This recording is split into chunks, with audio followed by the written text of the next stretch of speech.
तो सांग मैंने आज आपण सहित मुझे सेयार करी गोटे नुआ रेसिपी जोटा कि हुए तो आपने जानी कि मत खाऊे तथा किसी लोग खाऊ तो से भिडियोटा देखो ये मुझे गजमुग नहीं गजमुग तो समस्त जानते हैं भरपूर भरपूर प्रोटीन एम अच्छी समस्त सका खाऊे खाली पेटे तो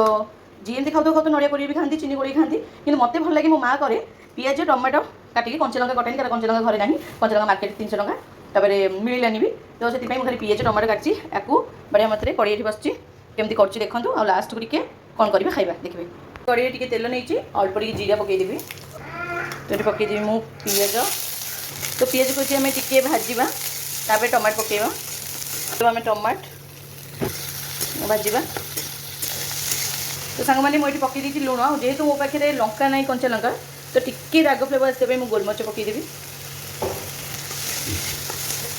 तो सांग मैंने बर्तमान मुग मुझे ऐड कर देती गोलेदवा भलसे और जस्ट टिके सीझाई छाड़देवा सेमती भी खाइले हम टिके न सीझे भल लगे सांग मैंने टिके पार्टी टेस्ट पर मैगी मसला पकईदेवे बेसी पकईबनी अल्प टिके तो सांग मैंने फाइनाली हो गोटे प्लेट को काढ़ीदेवा तो सांग मैंने होगला गोटे प्लेट को एमती काढ़ीदेवे आउ फाड़े लेंबू है कि फाड़े लेंबू